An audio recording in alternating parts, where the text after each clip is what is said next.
Existem lugares neste mundo onde as histórias se cruzam sem que ninguém perceba. Lugares de passagem onde almas solitárias compartilham o mesmo espaço por alguns minutos antes de seguirem seus destinos separados. Um desses lugares é o ônibus da linha 347, que corta São Paulo de ponta a ponta durante a madrugada, quando a cidade gigante finalmente respira. Meu nome é Roberto Silva, mas todo mundo me chama de Beto. Tenho 46 anos, cabelos grisalhos que teimam em aparecer cada vez mais rápido e uma barriga que minha esposa jura que não existia quando nos casamos há 20 anos. Sou motorista de ônibus há quase 3 décadas. Comecei ainda jovem, com 20 anos, dirigindo linhas durante o dia. Mas há 5 anos, depois que meu casamento começou a desmoronar e as contas começaram a apertar, pedi transferência para o turno da madrugada. O turno da madrugada paga um pouco melhor.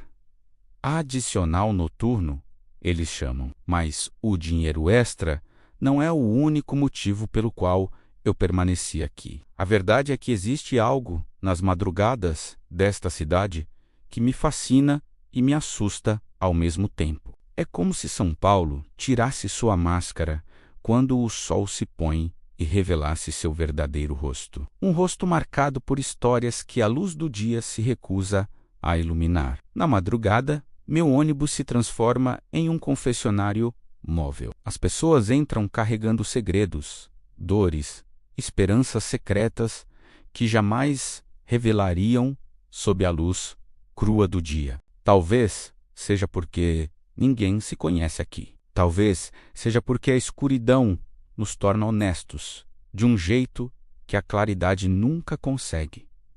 Durante todos esses anos, vi de tudo: casais se reconciliando no banco de trás, homens chorando sozinhos junto à janela, mulheres rezando baixinho, pedindo forças para enfrentar mais um dia. Mas nada, absolutamente nada, me preparou para a semana que estou prestes a contar. Foi uma semana comum que começou em uma segunda-feira de agosto. O inverno paulistano estava particularmente rigoroso naquele ano. O tipo de frio úmido que penetra nos ossos e faz até os sem-teto procurarem abrigo nos vãos dos prédios. Eu havia terminado minha rota das 23 horas e estava me preparando para iniciar a última viagem do dia. A que parte a Maianói do terminal Barra Funda, o ônibus estava parado no ponto final. Motor roncando baixinho, aquecimento ligado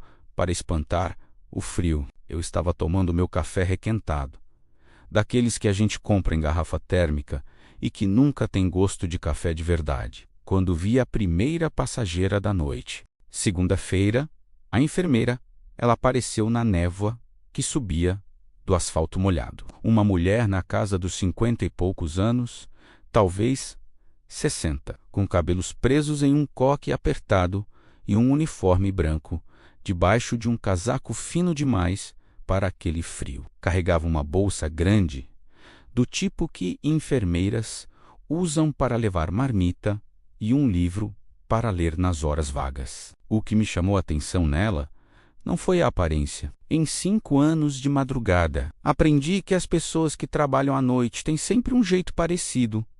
Olhos cansados, ombros curvados pelo peso do mundo, passos que parecem arrastar o cansaço de 1000 vidas. Não.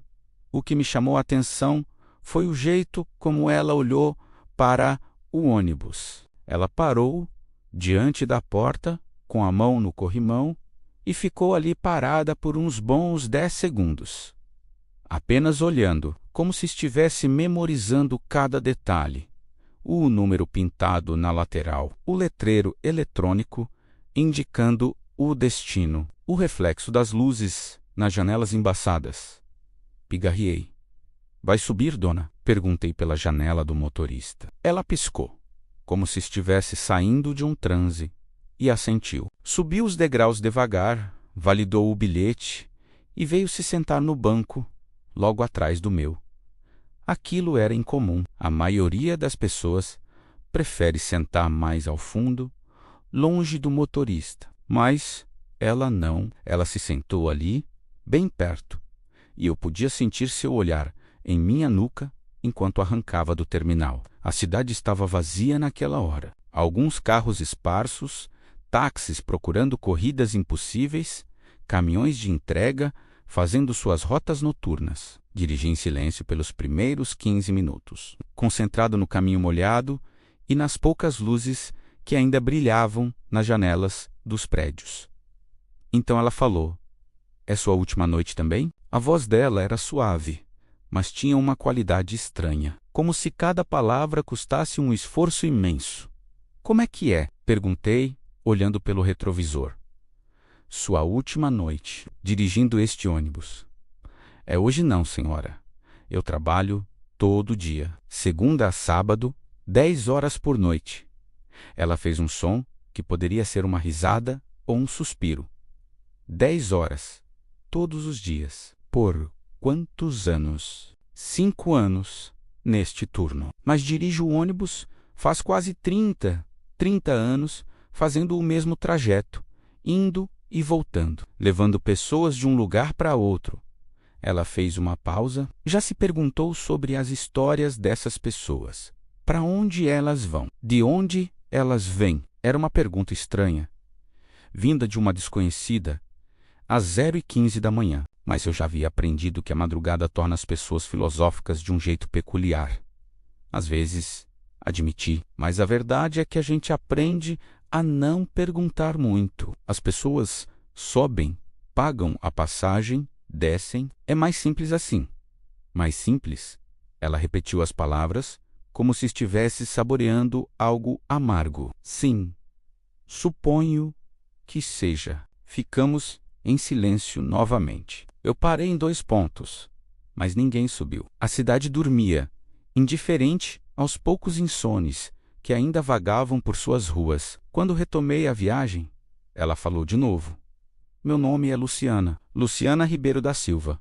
Sou enfermeira há 34 anos. Comecei com 19, recém-saída da faculdade, cheia de sonhos e ideais. Queria salvar o mundo, sabe? Queria fazer diferença." Não respondi. Sabia que ela não esperava a resposta. Ela estava falando, mas não necessariamente para mim. Trabalhei em vários hospitais, públicos, particulares, clínicas pequenas. Vi tanta coisa que uma pessoa não deveria ver. Vi bebês nascendo com defeitos terríveis. Vi jovens morrendo de doenças que deveriam ter sido curadas há décadas. Vi idosos sendo abandonados por famílias que juraram amá-los para sempre. Sua voz começou a tremer. Vi o melhor e o pior da humanidade, tudo concentrado nas paredes frias de um hospital. Parei em outro ponto. Uma mulher subiu, validou o bilhete e foi sentar bem ao fundo. Luciana esperou até retomarmos a viagem. "Hoje é minha última noite", ela disse, e desta vez havia uma finalidade em sua voz que me fez olhar pelo retrovisor mais atentamente. "Meu último plantão. Depois de 34 anos, vou me aposentar. Amanhã de manhã, quando eu descer deste ônibus, nunca mais voltarei para aquele hospital. Parabéns", eu disse, tentando soar genuíno. "Deve ser um alívio. Depois de tantos anos, finalmente poder descansar." Ela riu. Foi uma risada sem humor, cheia de uma tristeza que eu não conseguia compreender. "Descansar", repetiu. "Sim, vou descansar." Algo na forma como ela disse, aquilo me deixou inquieto. Havia um subtexto ali, algo que eu não estava captando. Mas antes que eu pudesse perguntar qualquer coisa, ela mudou de assunto. "Você tem filhos, motorista?" "Tenho 2 meninas, 17 e 14. Elas sabem que você as ama?" A pergunta me pegou desprevenido. "Eu acho que sim. Tento mostrar. Não sou muito de palavras, sabe? Mas trabalho duro para dar o melhor que posso para elas." "Mas você diz as palavras?" Pensei sobre isso. "Quando foi a última vez que eu disse 'eu te amo' para minhas filhas?" "Na semana passada." No mês passado, não conseguia lembrar. Não tanto quanto deveria, admiti. Diga, ela ordenou, e havia uma urgência em sua voz que me assustou. Diga para elas, todos os dias, mesmo quando elas revirarem os olhos, adolescentes, e fingirem que estão com vergonha. Diga, porque um dia você vai acordar e perceber que passou a vida inteira presumindo que as pessoas sabiam. Mas ninguém é adivinho, motorista. Ninguém consegue ler corações. Fiquei sem palavras. O ônibus seguia pela marginal Tietê, as luzes da cidade se refletindo nas águas escuras do rio. Eu tive um filho. Ela continuou, e sua voz agora era apenas um sussurro. Lucas nasceu quando eu tinha 22. Era tão pequeno, tão perfeito. Tinha os olhos do pai e meu sorriso. Cresceu rápido demais. Parece que foi ontem que ele estava dando seus primeiros passos. E de repente tinha 15 anos. Depois 18, depois 23. Ela fez uma pausa longa. Eu esperei. Trabalhei demais. Sempre trabalhei demais. Turnos duplos, plantões extras. Dizia para mim mesma que era pelo nosso futuro, para dar uma vida melhor para ele. Mas a verdade é que o hospital era mais fácil. Lá eu sabia o que fazer. Sabia como cuidar das pessoas. Em casa, eu não sabia conversar com meu próprio filho. Mas silêncio. A cidade passava pela janela como um filme mudo. Ele começou a usar drogas aos 16. Maconha primeiro, depois coisas mais pesadas. Eu não percebi no início. Ou talvez tenha percebido e escolhido ignorar. É engraçado como a gente consegue ser tão atento aos sinais nos pacientes e tão cego aos sinais em casa. Minha garganta estava apertada. Eu não queria ouvir mais, mas também não conseguia interrompê-la. Quando finalmente admiti o problema, tentei ajudar, mas era tarde demais. Ele não confiava em mim. Disse que eu nunca estive lá quando ele precisou. Então, por que deveria me ouvir agora? Tentei clínicas, terapeutas, médicos. Nada funcionou. Ele não queria ser salvo. Ela respirou fundo. E eu pude ouvir o tremor em sua respiração. Há 3 anos, ele saiu de casa. Disse que não podia mais viver comigo, com meus julgamentos silenciosos e minha culpa sufocante. Não o vi desde então. Ouço coisas através de amigos em comum. Sei que ele está vivo. Sei que ainda está usando, mas não sei onde ele dorme. Se ele está com fome, se está com frio nestas noites de inverno. Parei em outro ponto.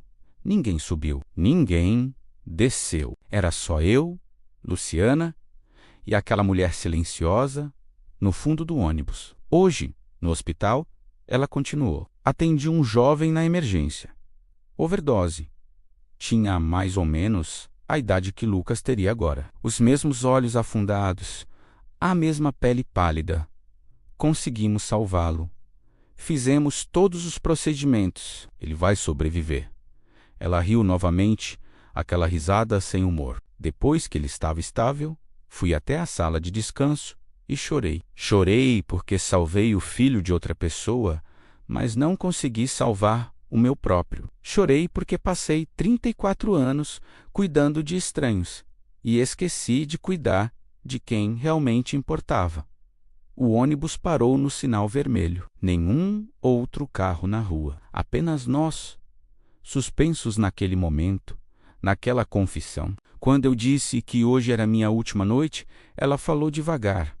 Não estava falando só do trabalho. Decidi que, quando eu descer deste ônibus, vou procurar meu filho. Vou procurar até encontrar. E quando encontrar, vou abraçá-lo e pedir perdão.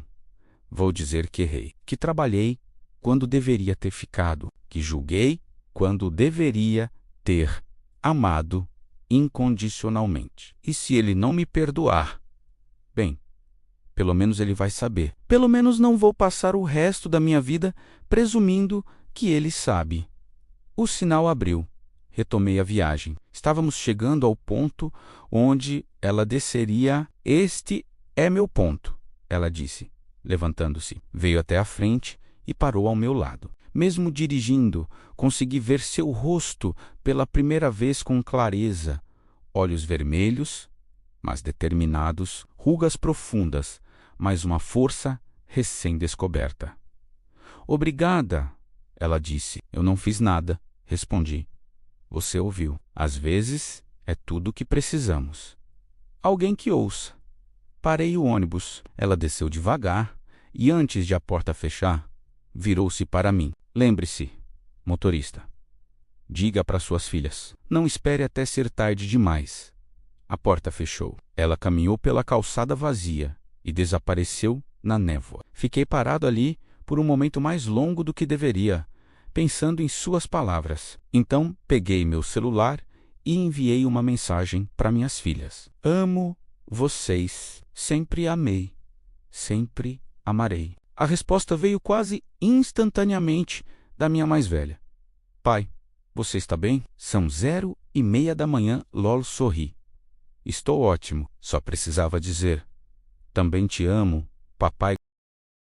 Guardei o celular e retomei a viagem.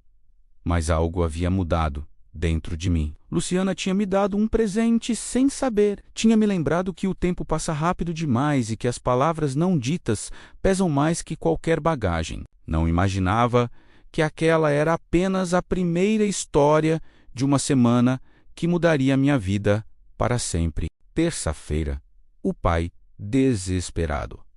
A terça-feira amanheceu com uma chuva fina e persistente. O tipo de chuva que não enche, mas que molha até os ossos. Cheguei ao terminal mais cedo que o normal. Não consegui dormir direito depois do turno da noite anterior. As palavras de Luciana continuavam ecoando em minha mente. Preparei o ônibus para a primeira viagem. Verifiquei os freios, os limpadores, enchi minha garrafa térmica com café fresco.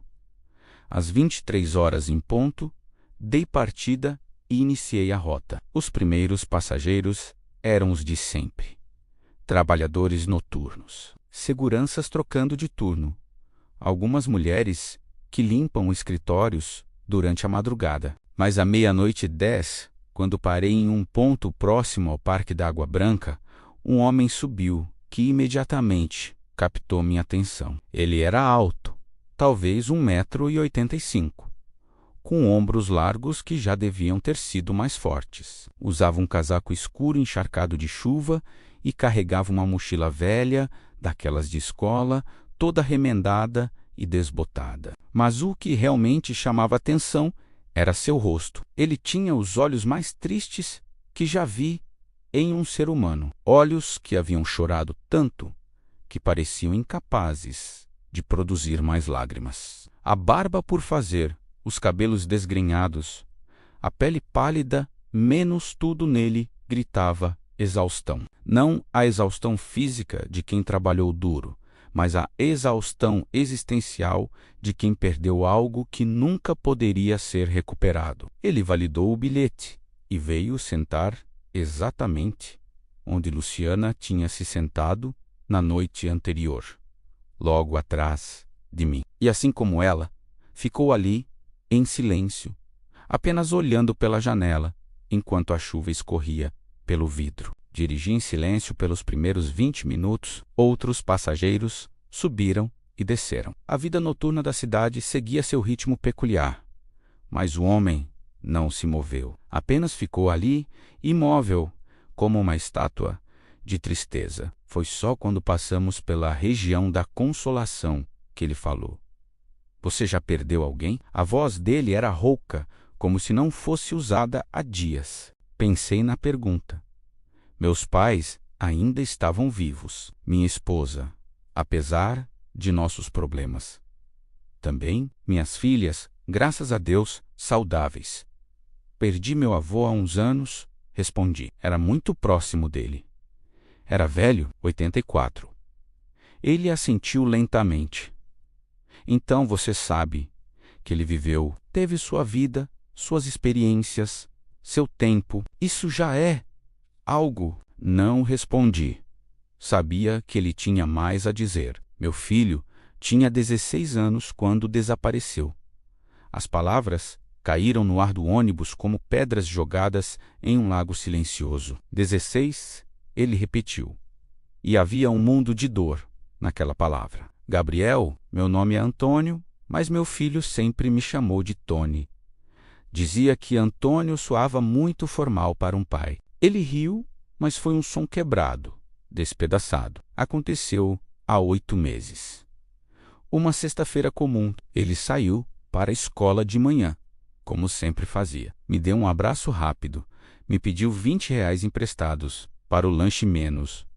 Nunca pagou de volta, sua voz falhou e disse que voltaria para o jantar. Tínhamos combinado de assistir um filme juntos naquela noite. Um filme de super-herói que ele estava esperando há meses. Parei em um ponto. Um casal de idosos subiu, acomodaram-se ao fundo e começaram a conversar baixinho em um idioma que não reconheci. Antônio esperou até retornarmos à viagem. Ele nunca voltou para casa. Nunca. Às 8 da noite, liguei para o celular dele. Caiu direto na caixa postal. Liguei para os amigos. Ninguém o tinha visto desde o fim das aulas. Às 10 da noite, fui à delegacia fazer um boletim de ocorrência. Ele abriu a mochila e tirou uma foto. Mesmo sem olhar diretamente, pude vê-la pelo retrovisor. Um garoto moreno, sorriso aberto, olhos brilhantes, usava um uniforme escolar e fazia sinal de positivo com o polegar. A polícia foi educada. Disseram que fariam o possível. Mas dava para ver nos olhos deles o que estavam pensando. Mais um adolescente que fugiu de casa. Provavelmente voltaria em alguns dias. Acontece toda hora em São Paulo. Sua mão tremeu ao segurar a foto. Mas Gabriel não era assim. Não era um garoto problemático. Não usava drogas. Não se metia em confusão. Era tímido, na verdade. Gostava de ler, de jogar videogame. Queria ser programador. Passava horas no computador criando códigos que eu nunca entendia. Dizia que um dia iria fazer um jogo que mudaria o mundo. Antônio guardou a foto de volta na mochila, mas suas mãos continuaram agarrando as alças. Nos primeiros dias, esperei que ele voltasse. Fiquei em casa, telefonando para todo mundo que conhecíamos. Criei páginas nas redes sociais, postei sua foto em grupos de pessoas desaparecidas. Algumas pessoas compartilharam, outras disseram ter visto alguém parecido. Mas nenhuma pista levou a lugar nenhum. O ônibus seguia pela noite chuvosa. As ruas brilhavam sob a luz dos postes, criando reflexos que pareciam portais para outros mundos. Depois de um mês, perdi meu emprego. Trabalhava em uma fábrica, turno diurno, mas não conseguia me concentrar. Chegava atrasado porque ficava acordado a noite toda procurando Gabriel nas ruas. Saía mais cedo porque precisava checar se alguma pista nova tinha aparecido online. Meu supervisor foi compreensivo no início, mas tem limite para tudo. Ele fez uma pausa e olhou pela janela. Minha esposa. Ela não aguentou. Não a culpo. Cada um lida com a dor de um jeito diferente. Ela precisava seguir em frente, manter a normalidade, acreditar que Gabriel voltaria quando estivesse pronto. Eu precisava procurar, precisava fazer algo, qualquer coisa. Nos afastamos. Depois de 6 meses, ela me pediu para eu sair de casa. Disse que eu estava me destruindo e destruindo ela no processo. Meu coração apertou. Pensei em minha própria esposa, em como nosso casamento estava por um fio. Pensei em como seria perder uma filha, em como isso nos quebraria completamente. Agora, moro em um quartinho alugado na Zona Leste. Faço bicos quando consigo. Conserto coisas, carrego móveis, qualquer coisa que pague o suficiente para a comida e a passagem de ônibus. Porque todo centavo que sobra eu uso para procurar meu filho. Ele se inclinou para a frente, aproximando-se mais de mim. Você quer saber o pior? Não é não saber onde ele está. Não é a incerteza. É a esperança. Porque a esperança dói mais que qualquer outra coisa. Toda vez que meu telefone toca, Meu coração dispara. Será que é ele? Será que alguém o encontrou? E toda vez que não é, morro um pouco por dentro. Mas não posso parar de esperar. Porque no momento em que eu parar de esperar, é como se estivesse desistindo dele. Olhei pelo retrovisor e nossos olhos se encontraram. Vi ali uma dor tão profunda que me fez querer parar o ônibus e abraçá-lo. Mas continuei dirigindo, porque era tudo o que podia fazer. Todas as noites, ele continuou, eu ando por São Paulo. Vou aos lugares onde moradores de rua se reúnem. Vou aos albergues, às estações de trem e de metrô. Mostro a foto do Gabriel para todo mundo que encontro. A maioria desvia o olhar. Alguns dizem que acham que viram alguém parecido, mas nunca leva a nada. E eu continuo andando. Ele tirou um caderno da mochila. Estava todo amassado e manchado de água. Tenho anotações aqui. Todas as pistas que segui. Todos os lugares onde procurei. Marquei em um mapa toda a cidade. Já cobri a zona sul inteira. A zona leste. Parte da norte. Ainda falta a zona oeste e o centro. O caderno estava cheio de anotações ilegíveis, mapas rabiscados, números de telefone, endereços. Minha ex-esposa diz que eu preciso aceitar que ele pode estar morto. Diz que preciso fazer terapia, seguir em frente. Mas como eu aceito isso sem um corpo, sem uma confirmação, e mesmo se houvesse confirmação? Como um pai simplesmente aceita e segue em frente? Sua voz quebrou pela primeira vez. Eu sonho com ele toda noite. Sempre o mesmo sonho. Ele está em algum lugar escuro e frio. Está me chamando. Pai, estou aqui. Por que você não me encontra? E eu acordo suando, tremendo, porque sei que ele pode estar realmente em algum lugar, chamando por mim. E eu não consigo alcançá-lo. Parei em outro ponto. Era o ponto dele. Mesmo antes de ele dizer, eu sabia. Ele se levantou lentamente, como se seus ossos doessem. Desculpe. Ele disse, desabafei demais. Você deve ter suas próprias preocupações. Não, respondi, e minha voz saiu mais rouca que eu esperava. Não se desculpe. Eu espero que você encontre seu filho. Ele assentiu, mas seus olhos diziam que não acreditava mais nisso. Sabe o que é engraçado? Continuo comprando Doritos. Gabriel adorava Doritos. Sempre tinha um pacote em casa. Agora eu compro toda semana e deixo lá, no quartinho vazio, sobre a mesa, como se estivesse esperando ele voltar para comer. Ele desceu do ônibus. Antes de a porta fechar, virou-se para mim. Se você vir um garoto moreno, 16 anos, um pouco baixo para a idade, com uma cicatriz pequena na sobrancelha esquerda. Se você vir alguém assim, meu número está aqui. Ele enfiou um papel amassado na caixa de gorjetas que alguns passageiros usam. Eu nunca uso gorjetas, mas não disse nada. Prometo, respondi. Ele acenou e desapareceu na chuva. Fiquei ali parado, vendo sua silhueta se afastar, carregando aquela mochila velha, cheia de esperanças, despedaçadas e sonhos que se tornaram pesadelos.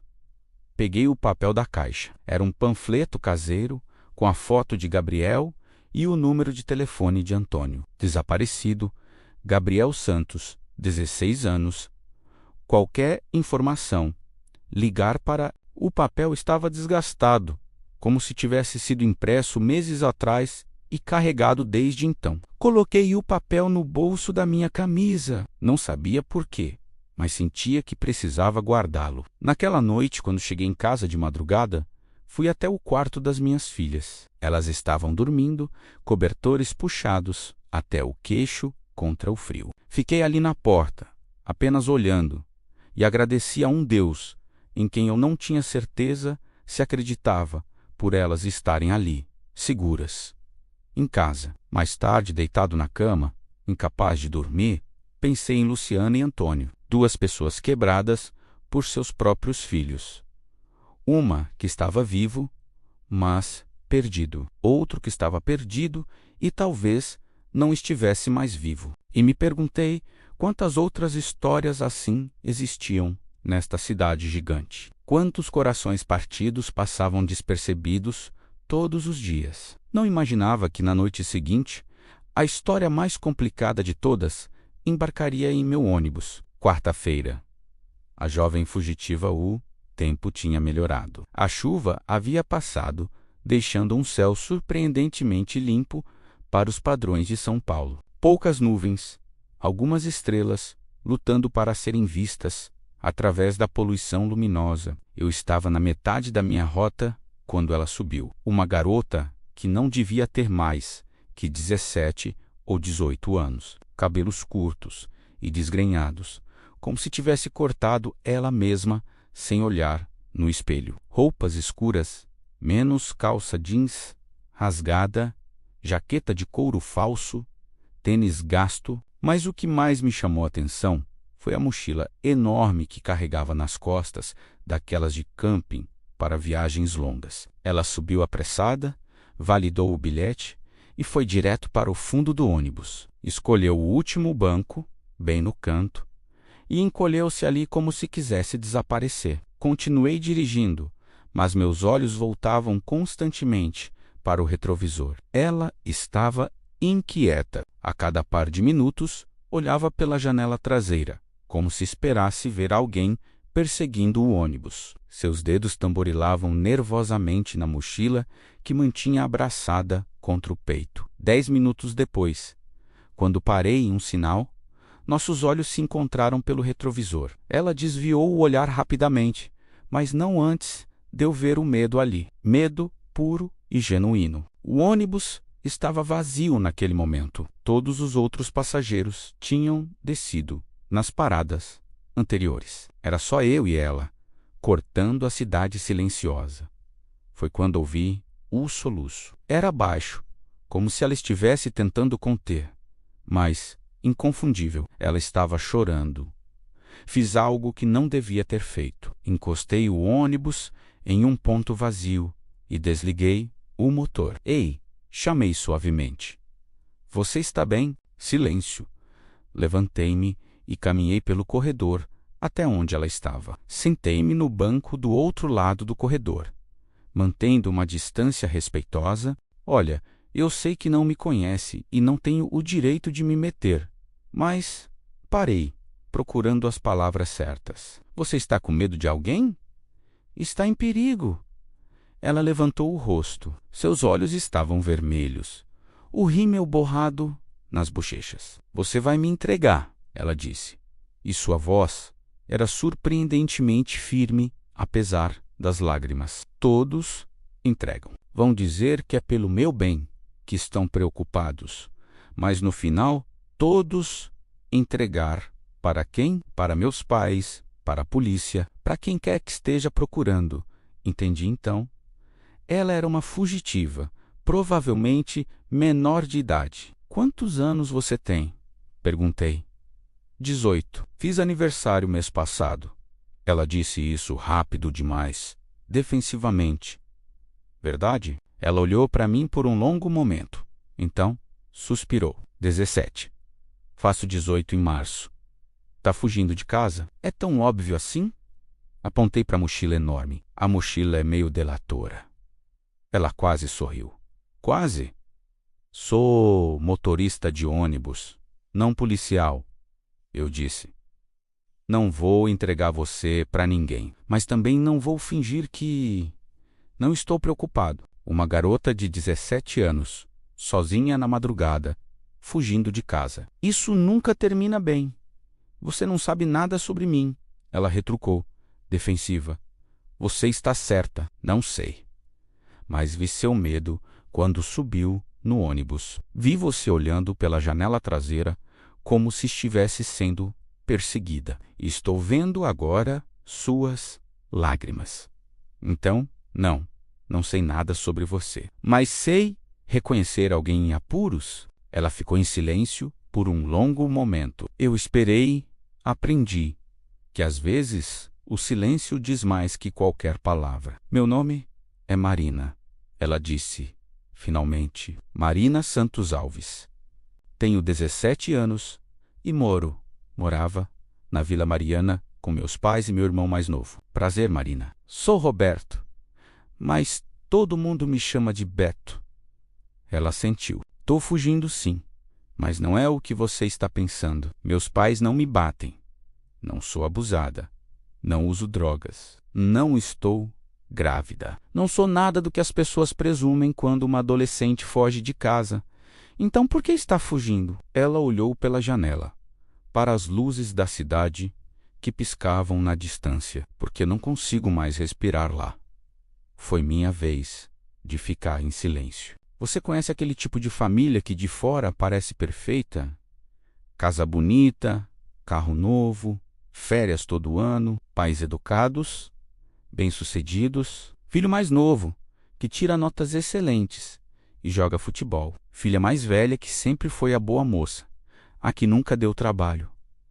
Você, eu disse, a Marina perfeita, a que sempre concordava, a que sempre obedecia, a que sempre sorria, mesmo quando queria gritar. Ela abriu a mochila e tirou uma garrafa de água. Bebeu lentamente, como se estivesse ganhando tempo. Meus pais tinham planos para mim, desde que eu era pequena. Iam me matricular na melhor escola.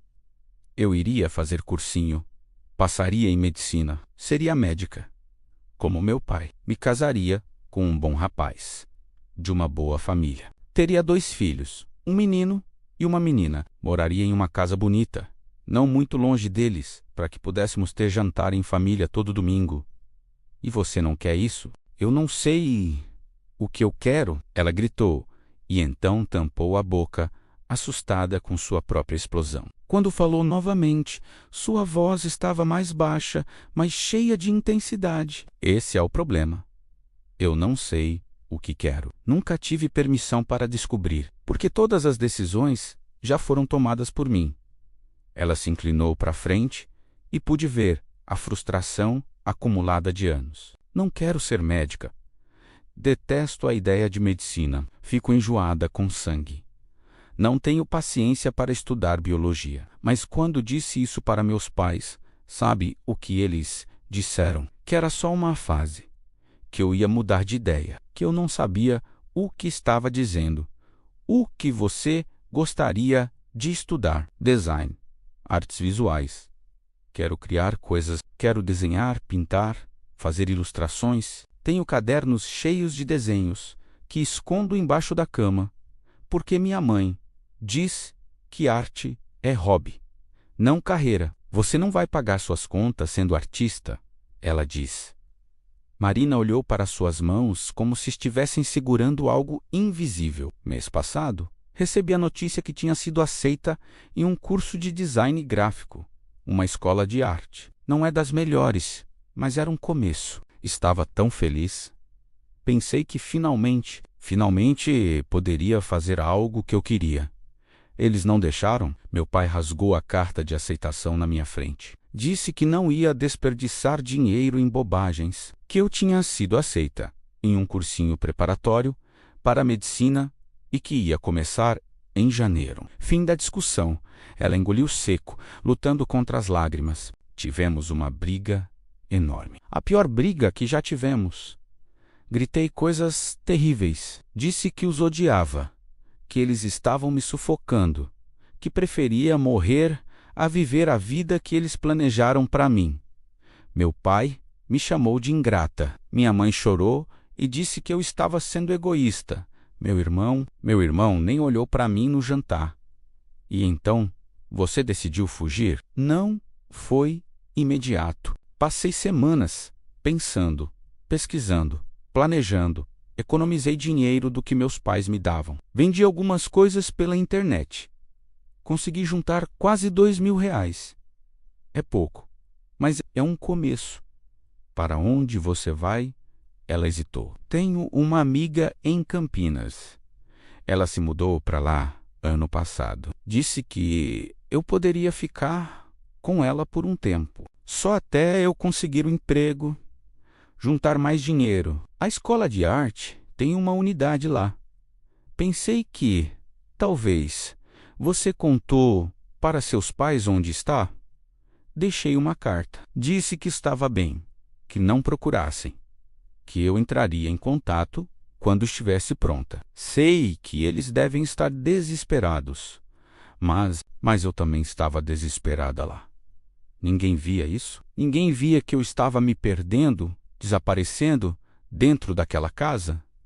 Fiquei em silêncio, processando tudo. Vi a Marina, mas também via minhas próprias filhas. Será que eu as estava ouvindo de verdade? Será que estava sendo o tipo de pai que escutava ou o tipo que apenas decidia? Posso te dar um conselho? Perguntei. Ela encolheu os ombros. Se quiser, não vou dizer que você deveria voltar. Não vou dizer que seus pais sabem o que é melhor.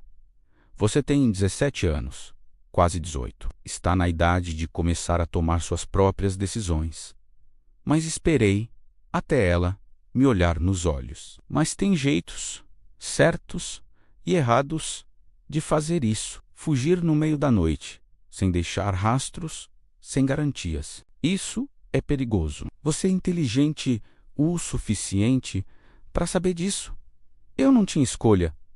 Sempre há escolhas. Nem sempre são boas escolhas, mas existem. Você poderia ter procurado ajuda, um conselheiro escolar, um parente de confiança, até mesmo serviços sociais. Existem maneiras legais de se emancipar aos 17, especialmente se você conseguir provar que tem como se sustentar. Marina parecia não ter considerado isso. E sobre seus pais, continuei.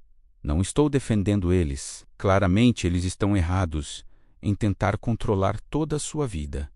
Mas você já parou para pensar que talvez eles estejam agindo assim porque têm medo? Medo de quê? Medo que você falhe. Medo que você se machuque. Medo que o mundo seja cruel com você. Não torna o comportamento deles, certo? Mas talvez ajude a entender de onde vem. Ela pensou sobre isso. Conheci um homem ontem, eu disse, pensando em Antônio, um pai que perdeu o filho de 16 anos. Desapareceu há 8 meses. Ninguém sabe onde está, se está vivo ou morto. E esse pai está destruído, completamente destruído, procurando por cada canto desta cidade. E pensei em como seus pais devem estar se sentindo agora.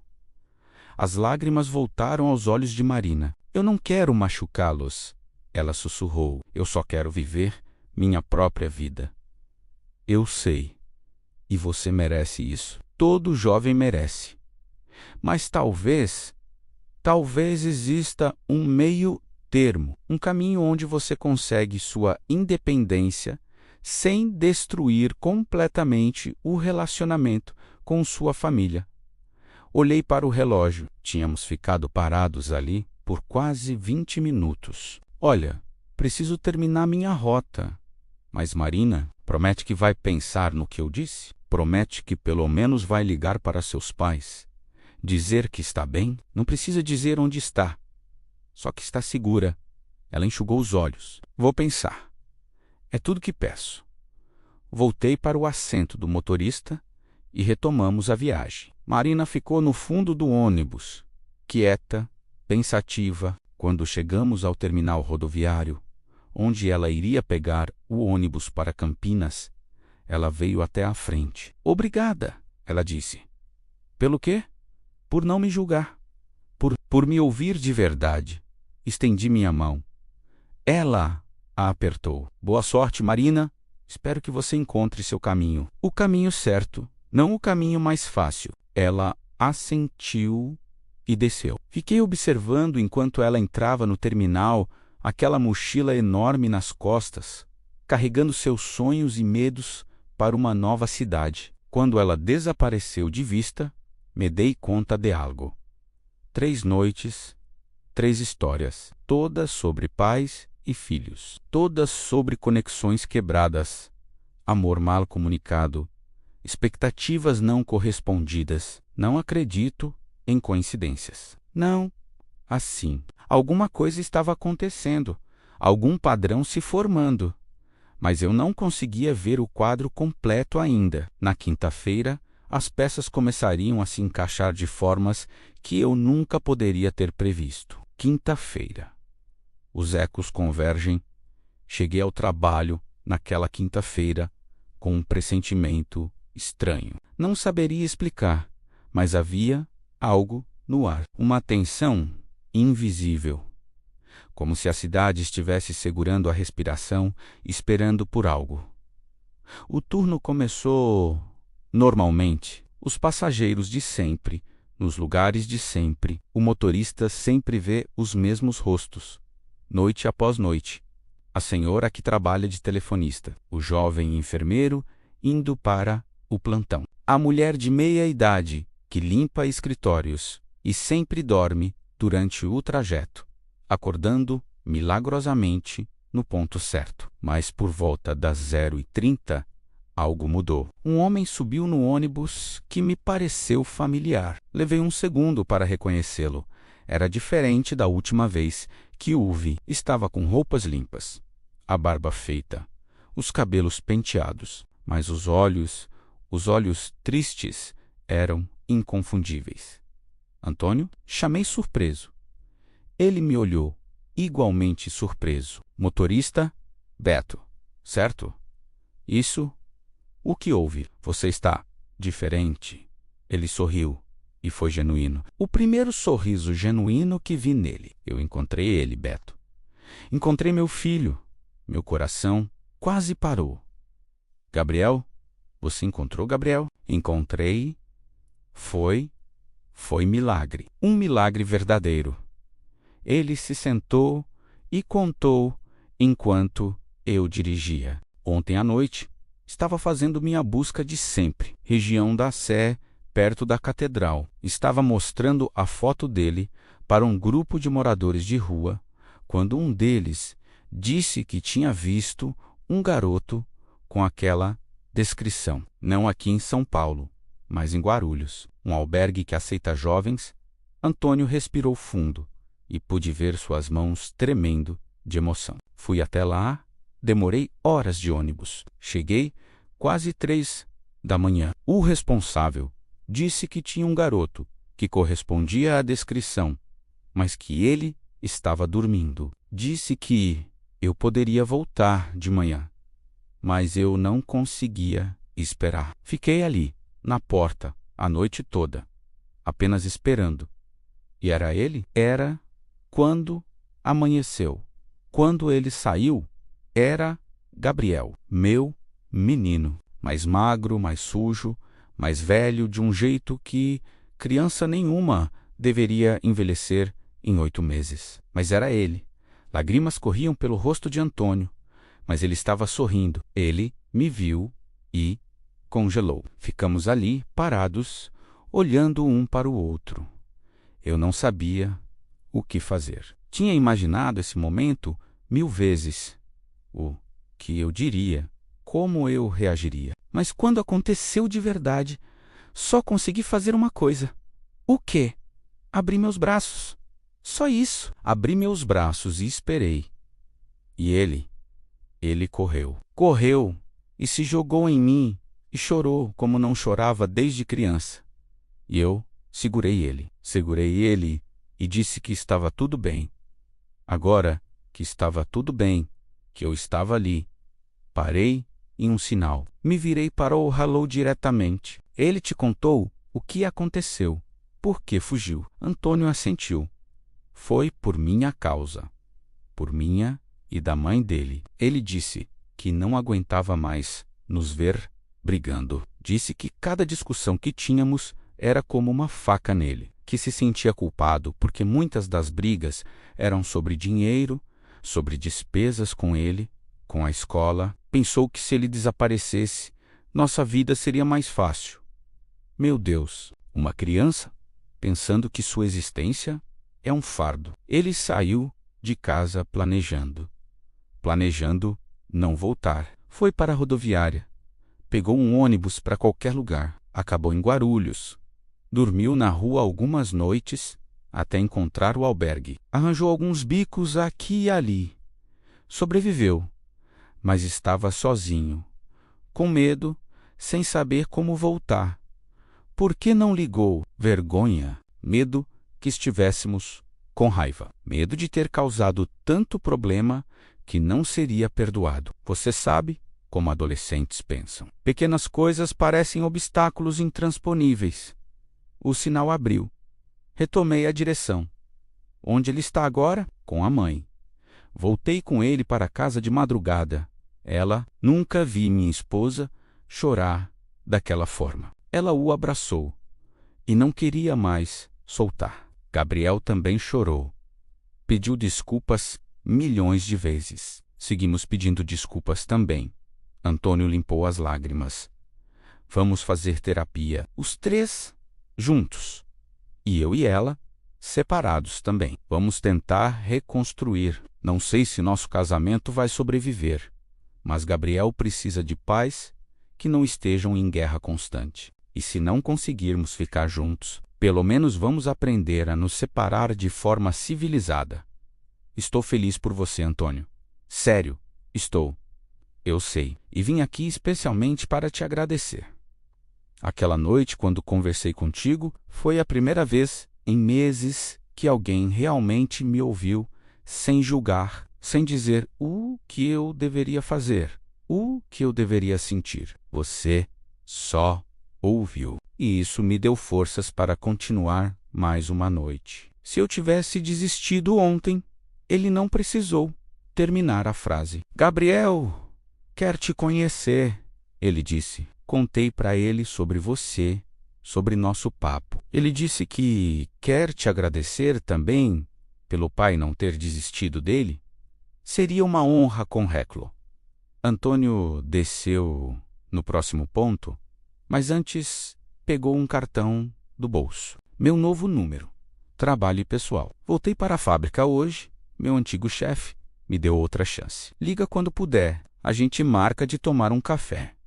Guardei o cartão no bolso ao lado do panfleto de Gabriel, que ainda carregava. Enquanto o ônibus seguia pela noite, senti algo que não sentia há muito tempo. Esperança. Esperança de que histórias quebradas podiam ser remendadas, que pessoas perdidas podiam ser encontradas, que famílias destruídas podiam se reconstruir. Mas a noite ainda não tinha terminado. Por volta da 1:30 da manhã, quando estava fazendo o penúltimo trajeto, uma mulher subiu que imediatamente reconheci. Era Luciana, a enfermeira, mas era uma Luciana diferente. Ela estava radiante. Seus olhos, que estavam tão cansados e tristes na segunda-feira, agora brilhavam. Motorista! Ela me chamou, vindo sentar ao meu lado. Você não vai acreditar, Luciana, o que aconteceu. Eu o encontrei. Encontrei meu Lucas. Meu coração pulou. Em 2 noites, 2 pessoas encontraram seus filhos perdidos. Depois que desci do seu ônibus segunda-feira, fui direto fazer o que disse que faria.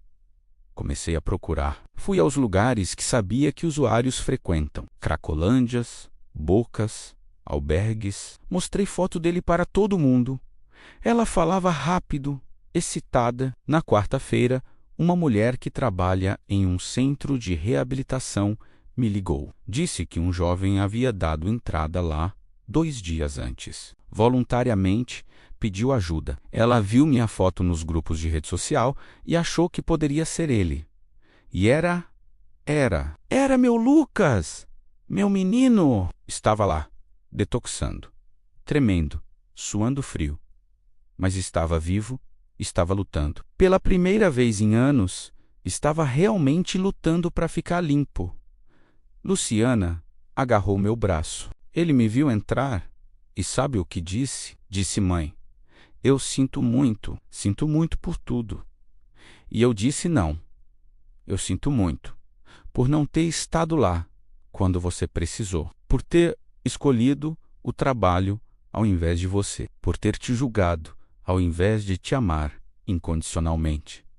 e nós choramos. Choramos juntos pela primeira vez em tanto tempo. Ela estava chorando agora também, mas eram lágrimas de alegria. O tratamento vai ser longo, difícil. Vai haver recaídas. O terapeuta já avisou. Mas pela primeira vez, há esperança. Pela primeira vez, estou fazendo a coisa certa. Pedi demissão do hospital. Vou usar minha aposentadoria para me dedicar a ele. Vou estar lá. Todas as sessões, todas as crises, todas as vitórias pequenas. Vou estar lá. Não consegui responder. Minha garganta estava apertada demais.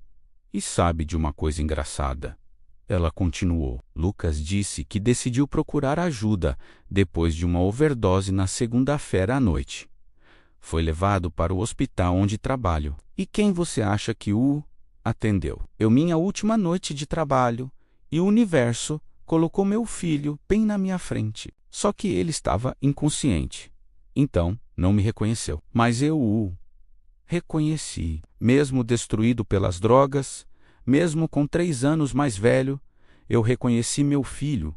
Ela enxugou as lágrimas. Salvei a vida dele naquela noite. Como enfermeira, fiz meu trabalho. Mas quando ele acordou no dia seguinte e soube que a enfermeira que o salvou era sua mãe, algo mudou nele. Ele disse que foi um sinal, que se eu não tinha desistido dele, ele não podia desistir de si mesmo. Luciana desceu no mesmo ponto de segunda-feira. Antes de descer, me abraçou. Obrigada por me ouvir. Obrigada por me deixar desabafar. Aquela conversa me deu a coragem que eu precisava para não desistir. Eu não fiz nada, disse. Você ouviu. Às vezes, é tudo o que precisamos. Enquanto ela desaparecia na noite, me dei conta do padrão impossível. 3 dias, 3 histórias, e 2 delas tinham encontrado finais felizes de formas quase milagrosas. E Marina? O que teria acontecido com Marina? Como se o universo estivesse respondendo minha pergunta. Meu celular tocou. Era um número desconhecido. Atendi. Alô? Beto? É você. Sou Marina, a garota da mochila. Marina! Como você conseguiu meu número? Liguei para a empresa de ônibus. Disse que precisava falar com um motorista da linha 347 do turno da madrugada. Tive que insistir bastante, mas acabaram dando. Está tudo bem.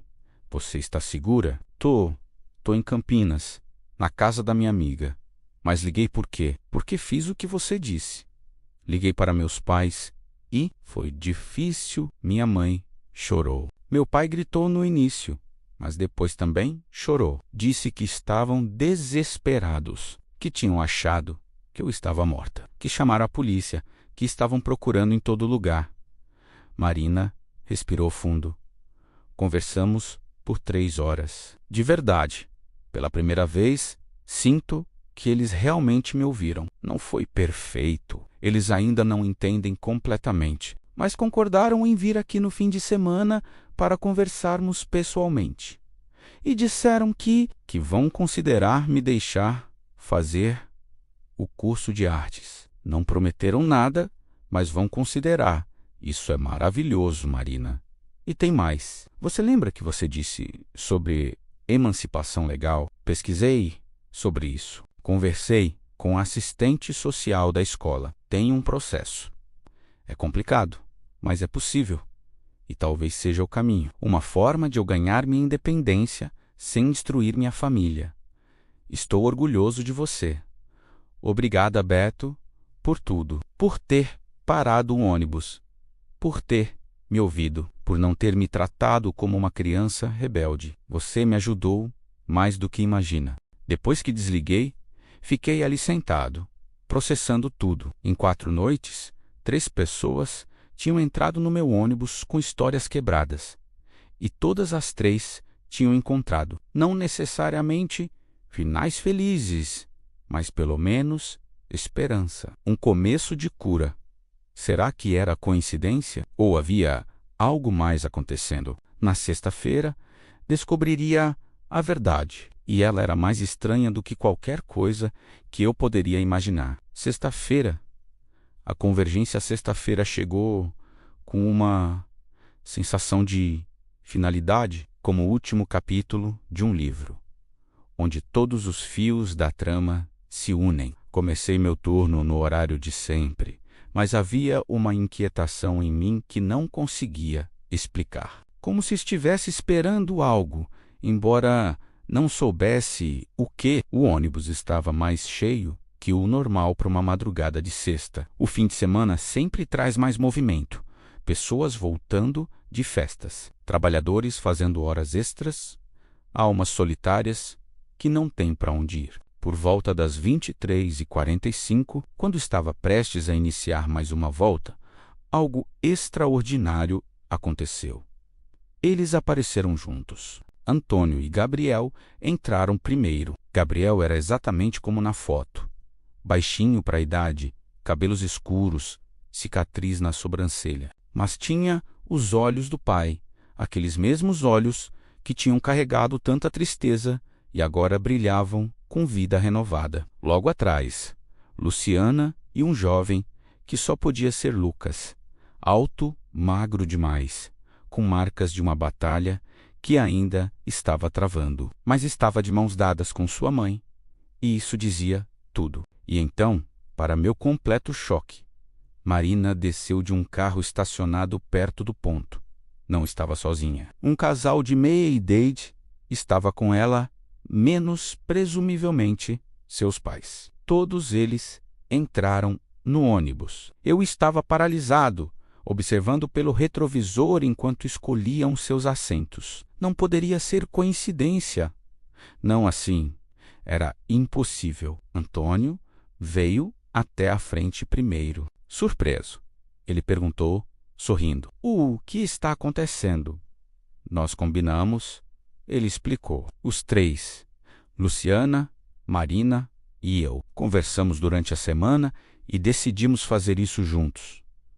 Mas como vocês se conhecem? Foi Luciana quem respondeu, aproximando-se também. Não nos conhecemos até ontem, mas todos nós tínhamos algo em comum. Você e uma pessoa muito especial que queria nos reunir. Eu não entendo.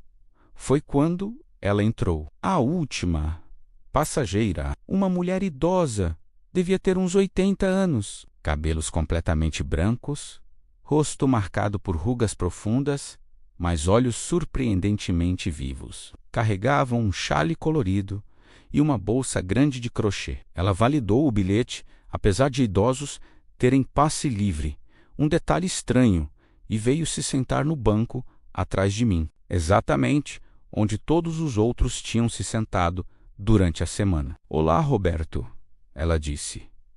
E sua voz era suave, mas tinha uma qualidade que fez todos no ônibus ficarem em silêncio. "Ou você prefere Beto?" "Eu? Quem é você?" Ela sorriu. "Meu nome é Esther, mas isso não importa muito. O que importa é por que estou aqui. Por que está aqui? Para te mostrar algo, para te ensinar algo que você precisa aprender." Ela fez um gesto e de alguma forma entendi que devia começar a dirigir. Arranquei do ponto, mas minha mente estava girada. "Você está confuso." Esther continuou, e com razão. Durante esta semana, pessoas apareceram em seu ônibus com histórias de dor, de perda, de conexões quebradas, histórias sobre pais e filhos. E de alguma forma, milagrosamente, todas essas histórias encontraram cura. Como você sabe disso? Porque eu orquestrei. Não as histórias. Essas eram reais, dolorosamente reais. Mas os encontros, eu os guiei até você. Até este ônibus específico. Nestas noites específicas. Isso é impossível. Muitas coisas são impossíveis, até que acontecem. Marina se aproximou também. Ela me encontrou no terminal rodoviário quarta-feira, explicou. Sentou ao meu lado e começou a conversar. Perguntou sobre minha vida, meus problemas. Então, disse algo estranho. Disse que eu precisava conversar com um motorista de ônibus. Descreveu você, disse que você me ajudaria. Antônio assentiu. Comigo foi parecido. Eu estava desistindo, pronto para parar de procurar. E ela apareceu, literalmente apareceu no meio da rua, enquanto eu estava sentado em um banco, chorando. Sentou ao meu lado e disse que precisava pegar o ônibus 347 à meia-noite, que o motorista tinha algo importante para me dizer. Luciana completou. Eu estava no hospital, em minha última noite, me preparando para ir embora, depois de tanto tempo, e ela estava lá. Uma paciente, pensei, mas ela me disse para pegar este ônibus. Disse que eu precisava conversar com o motorista antes de tomar qualquer decisão final sobre procurar Lucas. Olhei pelo retrovisor para Esther. Quem é você? O que é você? Ela riu, um som cristalino e suave. Sou apenas uma velha que aprendeu alguns truques durante 8 décadas de vida. Mas isso não importa, Roberto. O que importa é por quê. Por que o quê? Por que você? Por que escolhi você para ouvir essas histórias? Pensei sobre isso. Por que eu? Porque você precisava ouvir, Esther respondeu, como se lesse minha mente. Você, Roberto Silva, de 46 anos, motorista de ônibus há 30, pai de 2 filhas, marido em um casamento que está desmoronando. Você precisava ouvir essas histórias tanto quanto essas pessoas precisavam contá-las. Senti minha garganta apertar. Seu casamento está ruim há anos, ela continuou, sua voz gentil, mas firme. Você e sua esposa mal se falam. Quando falam, é para discutir sobre contas, sobre obrigações. Você trabalha à noite, ela trabalha de dia. Seus caminhos mal se cruzam. E suas filhas? Elas estão crescendo, se tornando jovens mulheres. E você está perdendo isso, escondendo-se atrás do trabalho, do cansaço, da rotina. Cada palavra era como uma flecha. Você se tornou exatamente o que essas 3 pessoas estavam lutando contra: um pai ausente emocionalmente, um marido que desistiu de lutar pelo casamento, um homem que escolheu a facilidade da solidão ao invés da dificuldade de realmente se conectar. Lágrimas começaram a correr pelo meu rosto. Eu fiz você ouvir as histórias de Luciana, Antônio e Marina, para que você visse o que estava prestes a se tornar, para que você visse o futuro que espera se continuar neste caminho. Filhos perdidos, relacionamentos destruídos, arrependimentos que pesam mais que qualquer carga. Ela se inclinou para a frente e colocou sua mão enrugada no meu ombro, mas também fiz você testemunhar a cura deles. Ver que nunca é tarde demais para mudar, que corações partidos podem ser remendados, que palavras não ditas ainda podem ser faladas, que amor adormecido pode ser despertado. Parei o ônibus. Não conseguia mais dirigir. Meu corpo estava tremendo. Todos os passageiros, Antônio e Gabriel, Luciana e Lucas, Marina e seus pais, se aproximaram. Formaram um círculo ao meu redor. Você nos ajudou, Antônio disse, apenas por ouvir, por não julgar, por mostrar empatia genuína. E nem percebeu o quanto isso importou. Agora é nossa vez de ajudar você, Marina completou. Luciana sorriu gentilmente. Vá para casa, Roberto. Não para dormir. Vá para casa e converse com sua esposa. De verdade. Não sobre contas ou obrigações. Sobre sentimentos. Sobre sonhos. Sobre o que deu errado e se ainda há algo que possa ser consertado. E se não houver, pelo menos vocês 2 terão tentado. Pelo menos terão tido uma conversa honesta. Gabriel, o garoto que esteve perdido, falou com a sabedoria de quem passou por trevas. E fale com suas filhas. Não apenas eu te amo, mas pergunte sobre suas vidas, sobre seus sonhos, sobre seus medos. Escute de verdade. Não espere até ser tarde demais. Lucas, ainda tremendo levemente, mas firme em sua determinação, acrescentou: a gente só percebe o valor das coisas quando perde. Não perca sua família enquanto ainda há tempo de salvá-la. Esther se levantou e ficou na minha frente. Seu trabalho hoje está terminado, Roberto. Vá para casa e lembre-se, este ônibus vai continuar rodando sem você. A cidade vai continuar girando, mas sua família precisa especificamente de você, do Roberto, do Beto, do pai, do marido, do homem que se escondeu por tanto tempo que quase esqueceu quem era. Ela se virou para os outros. Vamos todos descer aqui. Nossos caminhos se cruzaram neste ônibus por uma razão. Agora, cada um seguirá seu próprio caminho, mas levaremos conosco as lições desta semana. Um por um, eles desceram. Cada um me deu um abraço. Cada abraço parecia carregar anos de histórias, de dores compartilhadas, de esperanças renovadas. Esther foi a última. Antes de descer, ela me entregou algo. Era um pequeno caderno. Escreva, ela disse simplesmente. Escreva as histórias que ouvir. Não para publicar ou mostrar para alguém, mas para lembrar, para nunca esquecer que cada pessoa que entra em seu ônibus carrega um universo inteiro dentro de si. Vou vê-la de novo? Perguntei.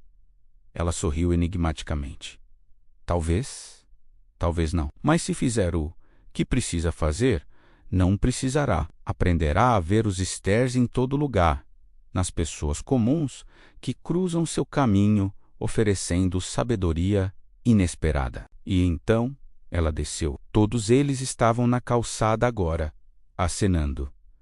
E então, de alguma forma, não estavam mais, como se tivessem desaparecido na névoa da madrugada. Fiquei ali sentado, sozinho no ônibus vazio, segurando o caderno. Olhei para o relógio. Eram 2h.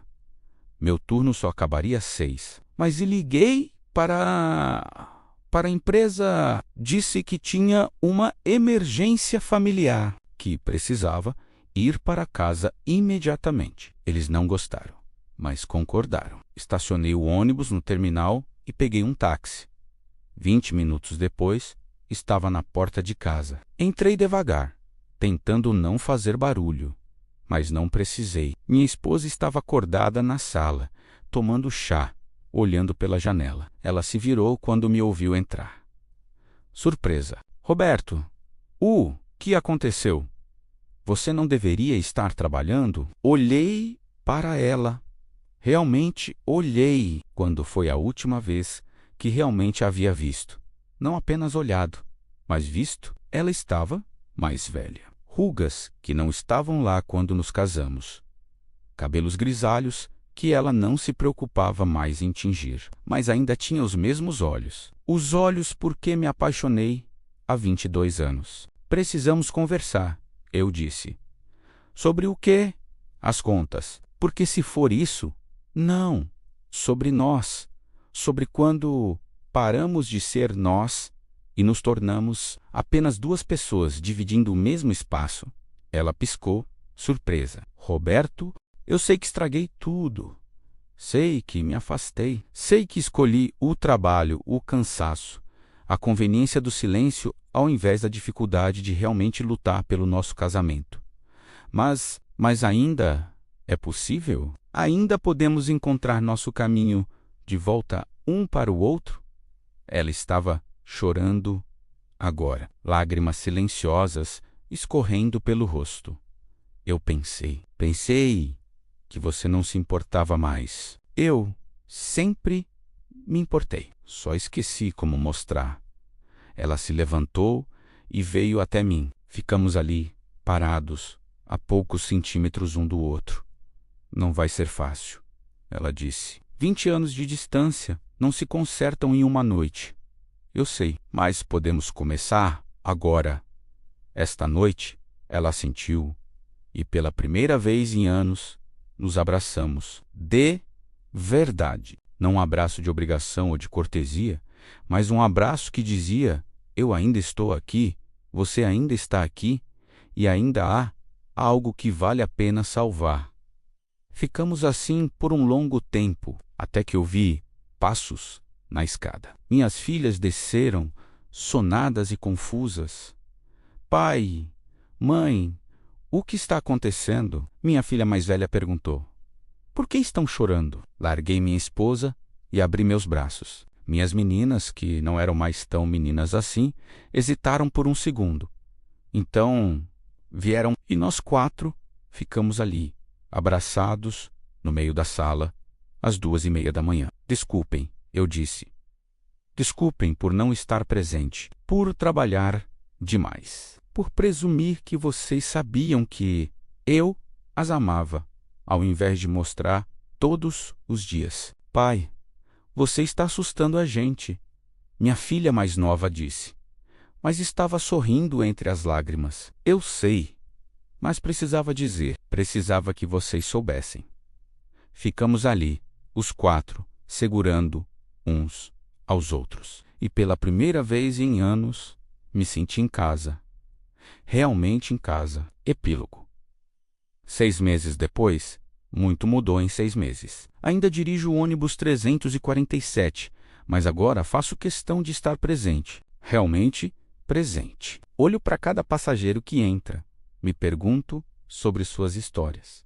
Ofereço um sorriso genuíno, uma palavra gentil, quando apropriado. Meu casamento com Helena está melhor. Não perfeito, menos casamentos nunca são, mas melhor. Fazemos terapia juntos todas as quartas. Saímos para jantar às sextas, só nós 2, como fazíamos quando éramos jovens. Conversamos, de verdade, sobre sonhos, medos, esperanças, sobre quem somos agora e quem queremos ser juntos. Minhas filhas estão crescendo rápido, muito rápido, mas agora estou prestando atenção. Vou aos recitais da mais nova, ajudo a mais velha com os estudos para o vestibular. Pergunto sobre seus dias, seus amigos, seus planos, e elas me contam. Aos poucos, estamos reconstruindo pontes que quase desmoronaram. Mantenho contato com Antônio, tomamos café uma vez por mês.